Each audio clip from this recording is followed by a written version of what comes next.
আজকের ভিডিওটা শুরু করছি সেই নড়াইল জেলার ভাইরাল ভোদর এবং জেলেপল্লীকে ঘিরে। Hello everyone, welcome to new another ব্লগে স্বাগতম সবাইকে। আশা করি ভিডিওটি অনেক ভালো লাগবেন।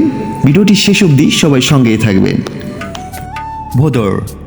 ভোদর নামক এই ছোট্ট বন্যপ্রাণীটি দিন যতই যাচ্ছে ততই যেন মানুষের কাছে খুব জনপ্রিয় হয়ে যাচ্ছে। এই ভোদরের বিষয় আপনি জানলে আপনি অনেক ভালোবেসে ফেলবেন। এই জেলেপল্লীর জেলেদের জন্য কয়েক যুগ ধরে ভোদর নদীতে মাছ ধরার কাজে কর্মরত রয়েছে। ভোদর তার অসাধারণ টেকনিক দিয়ে নদী থেকে মাছ শিকার করে থাকেন। একটা সন্তান যেমন তার পরিবারের দায়িত্ব নিয়ে কাজ করেন, ঠিক তেমনই কয়েক যুগ ধরে এই জেলেপল্লীতে এই ভোদর কাজ করে আসছেন। ভোদরের কৌশলকে ঘিরেই জেলেদের আয়ের উৎস। ভোদরকে ছোট্ট বন্যপ্রাণী মনে করলে আপনি ভুল করবেন। ভোদর আকারে ছোট হলেও তার কাজ এবং কর্ম মানুষের থেকে অনেক বড়। ভোদর ছাড়া জেলেদের বেঁচে থাকা খুবই কঠিন।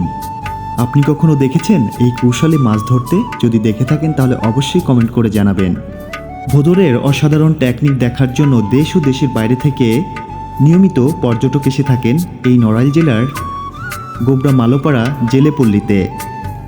আপনি চাইলেও একবার এসে ঘুরে দেখে যেতে পারেন। একটা নৌকাতে 4 জন জেলে মাছ ধরার কাজে নিয়োজিত থাকে। মাঝখানে জাল ফেলে আর দু সাইডে ভোদরকে বেঁধে রেখে ছেড়ে দেওয়া হয়। নদীর পাড়ের ঝোপঝাড় থেকে মাছ তাড়িয়ে আনেন এই ভোদর জেলেদের জালে। জেলেরা সেই মাছগুলা সংগ্রহ করে বিভিন্ন হাটবাজারে বিক্রি করে থাকেন।